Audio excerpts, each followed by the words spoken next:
Welcome to the Becoming Your Best Version podcast. I'm your host, Maria Leonard Olson.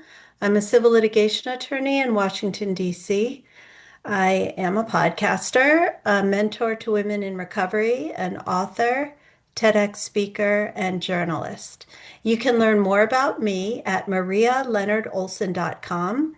If you would subscribe to and review this podcast, I would greatly appreciate it, as well as like my TEDx talk, and I have another one coming out shortly, and review my book. All authors greatly appreciate book reviews, even if it's one word, because of the algorithm that affects its visibility.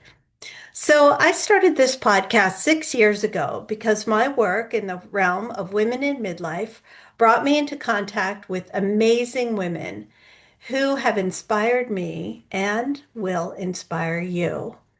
Today, joining us from Connecticut is Johanna Danaher, a mindset, life, and leadership coach who helps high achieving pre retirees and midlife professionals navigate one of the most overlooked transitions of all: who you become after you leave a long held career. After more than 25 years in high level corporate leadership, guiding global talent, culture, and leadership strategy at Pfizer, Johanna understands how deeply identity can become intertwined with the title and how destabilizing it can feel when that chapter comes to an end. Through her coaching practice, which is called Anchor to Aspire, she now supports pre-retirees and midlife professionals as they navigate the emotional and psychological side of transition, helping them move forward with clarity, energy, and intention.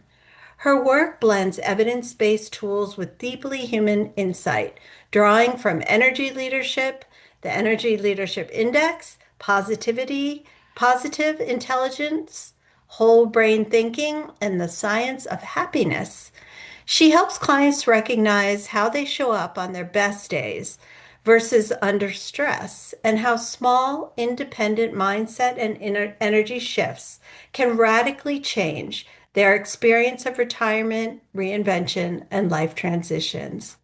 What sets her apart is her ability to honor paradox, ambition and ease, resilience and softness, structure and surrender. Her clients, executives, public sector leaders, and long tenured professionals aren't looking to stop growing. They want their next chapter to feel meaningful rather than performative, intentional rather than fear driven. She's a former marine biologist turned HR leader and now entrepreneur.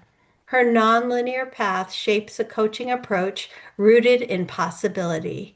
Whether she's guiding a team through reinvention or helping someone redefine what success means in midlife, her work is both strategic and soulful, anchoring people to who they are so they can rise into what is next. You can learn more at anchortoaspire.com and follow her on LinkedIn. Welcome, Johanna. Thank you so much, Marie. I'm really excited to be here and have this conversation with you today. Yeah, I mean, I work part-time as a lawyer now and have a lot of side gigs. And I don't even really want to think about retirement, but I know it's important. So, how do people get prepared for retirement? Yeah, I think we're all really familiar with the traditional preparation for retirement, right? Money planning. That's really concrete, right? We all know that we are looking to ensure that we have the financial capabilities to continue to live an effective life when we have, left the corporate career, put aside our side gigs. It's the identity planning that's really the invisible part, and that often gets skipped. I've talked to so many people who have left a corporate career and say, I have no idea who I am. Yeah. They've retired from a role that gave them structure, that gave them belonging, that gave them meaning, that actually validated them. And they had a built-in answer to who are you and what do you do? Yes. And when that disappears, it can actually trigger grief and uncertainty. And the biggest thing I see with the clients I work with is this loss of confidence, Mm. and people spin and they end up going back to work that they really don't want to do because they just don't know what else to do. Yeah. So how do you get ready for that? Yeah, so one of the things I spend a lot of time with my clients on and also did for myself when I left my corporate career was really anchor in my values. A lot of us have done values assessments at some point in our careers. Some of us maybe have never done that, right? But it's really looking at what matters to me. What gives me my work, my day meaning? What are the things that are truly important? And what do I want those things to be in the next chapter, right? If connection is really important, then I have to think about how do I create that sense of belonging in my next chapter? How do I intentionally build a network that will serve me when the network that exists as part of a corporate construct is no longer there, right? But if your sense of meaning comes from, creativity, right? Then what you'll want to look for is things that you can do that tap into that, whether it's gardening or painting or brewing beer or whatever it may be, something that taps into that creative structure. If you've done creative work in the past, you want to find the thing that matters most. So that values assessment is critical. And so, in so doing, you create kind of a flexible identity or find identity through other things that you value. Yeah, it's finding so identity, I think it's really about, again, what do you value? Who do you want to become?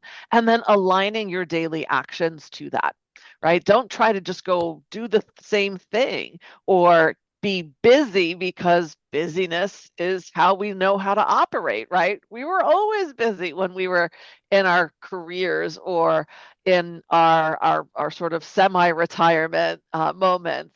So it's find the thing that gives you value and meaning on your terms, not on anyone else's terms. Yeah, that's super important. My partner retired, and yet he's taken on so many side jobs that I don't really feel like he's enjoying his retirement as much as he could. Yeah. So, yeah, that's why I was so struck by the work that you do.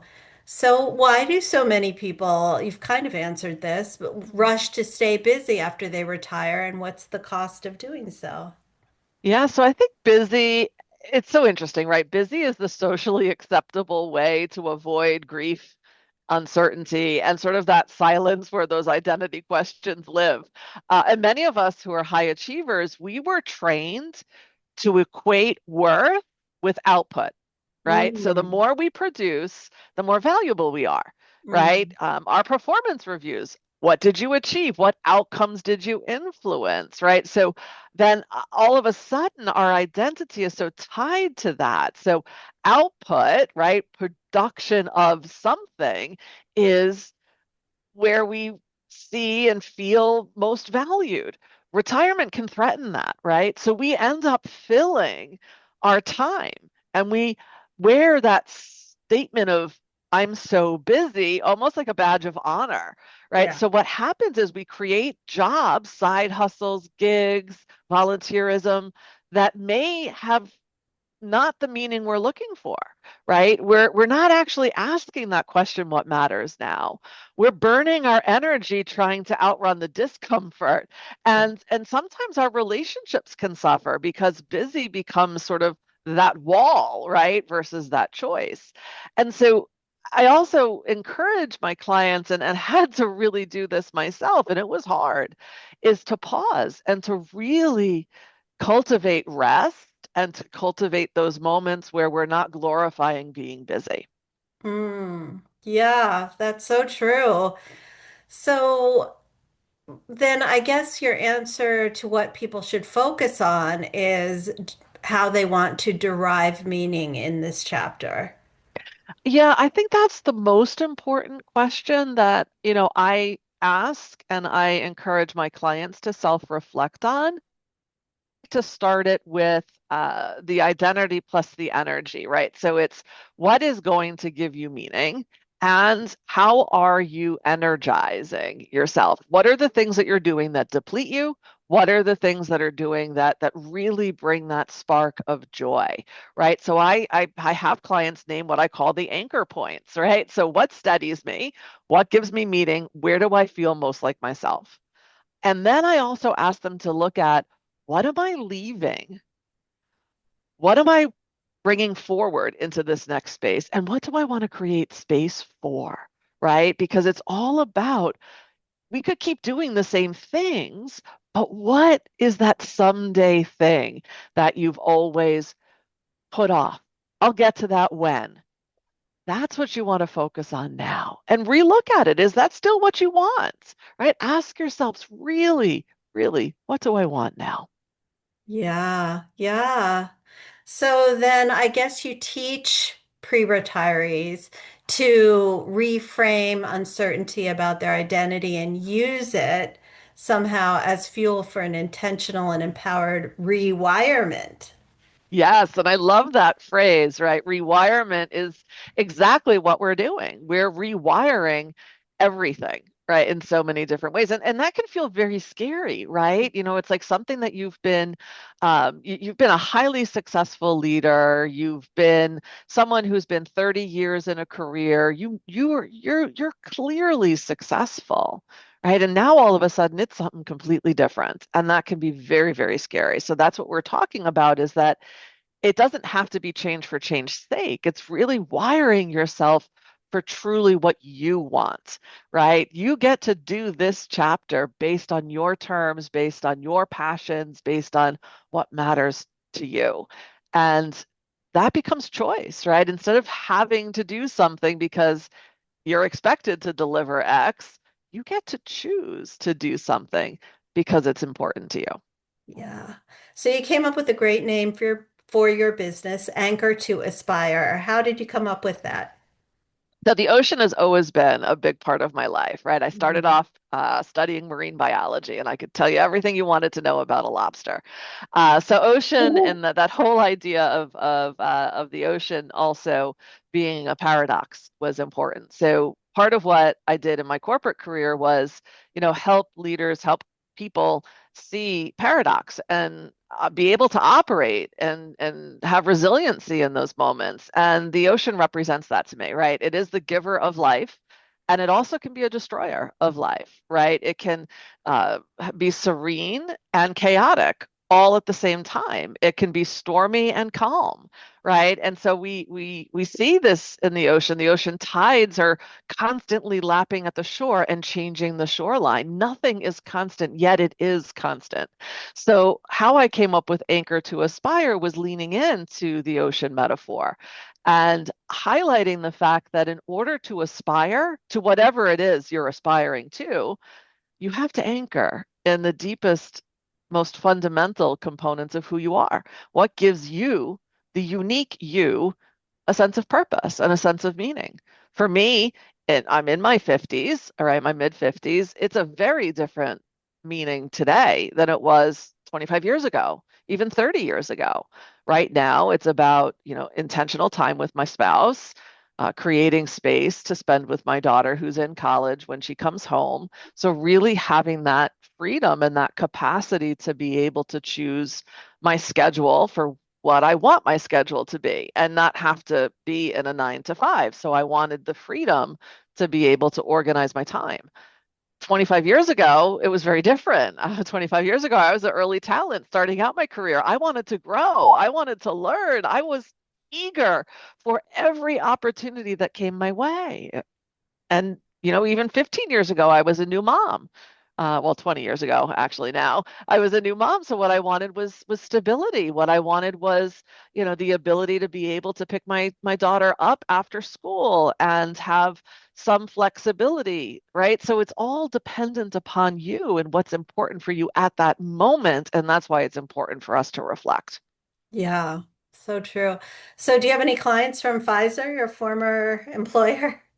So I have had some clients that I've worked with from Pfizer as peer coaches at this point. Right now, I'm really focusing in on that pre-retiree space as well as menopause. And I'm also focused a lot within my local community because community engagement has been important to me. And it wasn't something I was able to really prioritize while I was working. I was in a global role and doing a lot of travel. So I Mhm. wasn't as local as I wanted to be. And so right now I'm on a board of directors for our local community choir in our chorus, and it's been just a wonderful opportunity to be more involved locally. Yeah, wonderful. So you offer complimentary introductory sessions. What does that entail if someone were to try that? Yeah, absolutely. So it's actually an energy leadership index is what I offer as the way to engage with me. And this is the most insightful assessment that I have ever personally taken. Many of us have taken lots of different assessments that tell us personality or thinking styles or what have you. The energy leadership index really helps us to understand our energy. What are we feeling on those good days, right? When we feel like we're in flow and everything is like, just awesome. And then what happens under stress? Because when you're going through transition, right, especially from corporate career into retirement, things are in flux and stress and things can trigger responses, right? So the energy leadership index helps you see what's the energy level that's your default, that you're constantly sort of operating in, and then really what happens when there's something that comes at you and triggers you. And interestingly, you sort of map out, and there's 7 levels of energy from, victim or apathy or really low catabolic destructive energy, all the way up to a sort of level 7 energy, which is the level of creation, right? It's complete and total um, uh, uh, highest consciousness, right? And joy unlocks at various different anabolic levels. So we see where you typically resonate.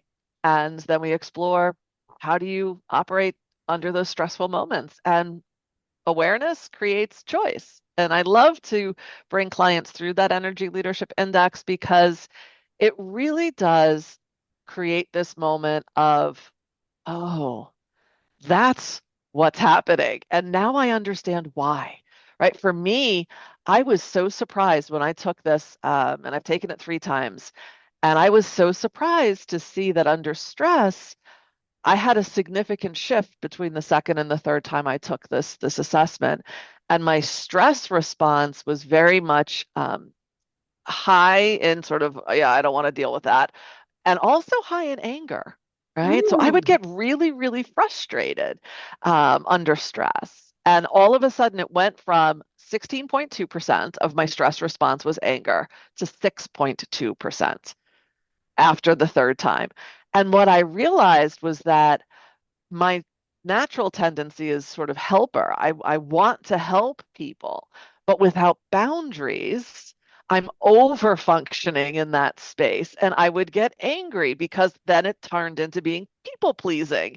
And I would not have then my own ability to manage my self-care. So I was over functioning by caring for others and depleting myself by not caring for myself. And I'd get angry. So I would respond more aggressively than I would want to in those Mhm. situations where I was under stress. And all of a sudden, when I recognized that that was what was happening, I was able to put boundaries in place. And those boundaries allowed me to not overfunction as it relates to people pleasing, to still help, but to also make sure that I was filling my own cup as opposed to emptying it for everyone else. Wow, wow, that sounds fascinating. I've never heard of that index before, and it does sound like it would be super helpful. So, were you in Rhode Island before? So I live right on the Connecticut and Rhode Island border. It is one Okay, mile to the Rhode gotcha. Island side. So yeah. That sounds nice. And have you used any of your techniques and tools on your daughter or your husband? That's a great question. So yeah, and actually, my daughter invited me up to her college a couple of weeks ago to speak at a women in business class, and that was fantastic, right? Because I was, talking about the things I wished I had learned and I knew when I was their age. They were sophomores studying to be business leaders. And we talked a lot about some of these areas of focus. And I talked about energy as capacity, right? Capacity to do work. Our energy is really that thing that we need to protect the most. Because when we are operating from more of those destructive energy states, we might still get work done, right? But we are getting work done in more of a, I don't know, a game that we play in the carnivals was like whack a mole, right? You're Yes. putting out thousands of fires, you're getting stuff done, but it's not sustainable and it's really just more from survival. And when we're actually, balancing how we performance and you know, I would say the sort of energy that comes more from building up, right? That more creative flow, that's where we're getting amazing work done and we still feel great and energized at the end of the day. And so that's what we talked a lot about. And that's what I work with my daughter on as she was, in high school and studying and moving into college is protect your energy. Give your spouse, yourself pause. And that was the thing I closed with is pause is the most important superpower, right? Take a pause, take a break. When we're in transition, moving into retirement, take a pause, reflect. What's important to me? When we're in a challenging conversation, take a pause, breathe, ask yourself, how do I want to respond, right? Create that space of for choice versus that space of reaction. I love that. Yeah, super helpful. So, you also, in your practice, help people embrace duality, and that it was a hard, hard lesson for me. Are you finding that to be challenging for your clients as well? I think yes. I think yeah, 100%. And I find it for myself as well that it's hard. How can I sort of be two things, right? Yeah. How can I how can I have multiple identities in some ways? And I think that's what we're seeing right now is something by Chief not too long ago was all about the idea of being a multi-hyphenate woman, right? A multi-hyphenate leader. And what that means to me is that we can have all of these different components of ourselves. And we can continue to be the mom, the coach, the leader, the solopreneur, as well as the lawyer, right? There's all parts of us, and they're all part of the unique us. But there is that duality, right? I am one person here, but I'm also another here. And how do I bring that together in a way that supports me versus depletes me? Yeah, yeah. So many of the people listening have never had any sort of coaching in their lives. Can you explain why coaching is beneficial? Yeah, it's a great question. So coaching for me, I find is that it's a trusted partnership. It is a place of no judgment. It is a place where you as a client, can have support in exploring the things that are important to you. Coaching is very forward looking, right? We might explore some things that happened in the past to understand how those are influencing your decisions and your choices today, but it's very much forward looking. It's looking to identify how you can step into your greatness, right? That's what I always like to say is we all have, our superpowers and our greatness inside of us. And how do we actually unlock that?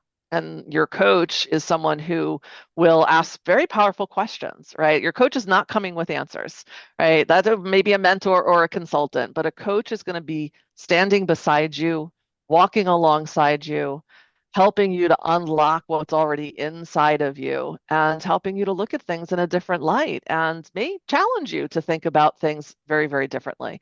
But again, I think the most important thing about a coach is that this is a trusted, neutral, non-judgmental third party for you to explore what is important to you. It's never directed by the coach, right? It's directed by you.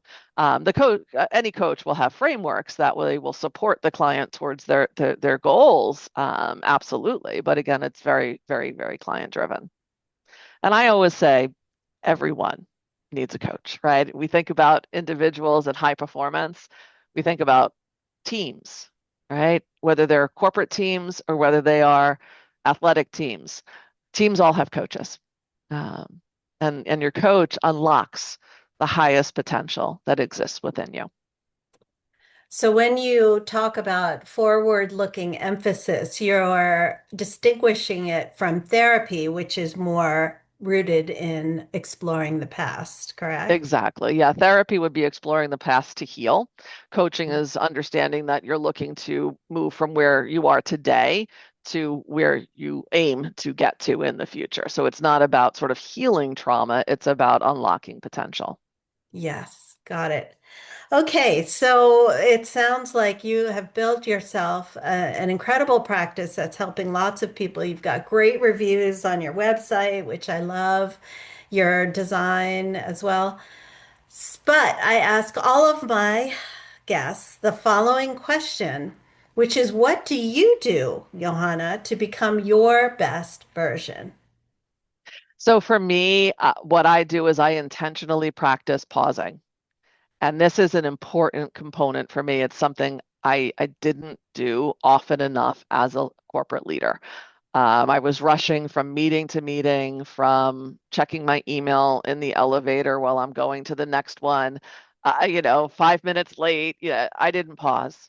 I Mm. didn't pause to ground myself. I didn't pause to be fully present. So, what I do to become the best me is take a pause. And I do this intentionally, right? In the morning, I give myself a pause moment and I talk an affirmation, a positive affirmation. What do I want the day to look like? I actually structure time in my day on my calendar with their color coded red to say pause, stop, take a pause at this moment in time. And it's a visual reminder to me that I need to get up and leave my computer and take a pause and give my brain time to reset. And that is the most important thing. I think pause is everyone's superpower. Wow, I love that. I think I'm going to adopt that practice and put some visual reminders in my day because I could definitely use more pausing. So I encourage all of you to go to anchor2aspire.com, follow her on LinkedIn, and consider whether you could really benefit from a coach, not just if you're thinking about retirement, but if you're thinking about a pivot or if something in your life feels stuck. Coaches can really help, and Johanna is a great one. So thank you for being here. And thank you so much for the opportunity to join with you today. I really enjoyed the conversation.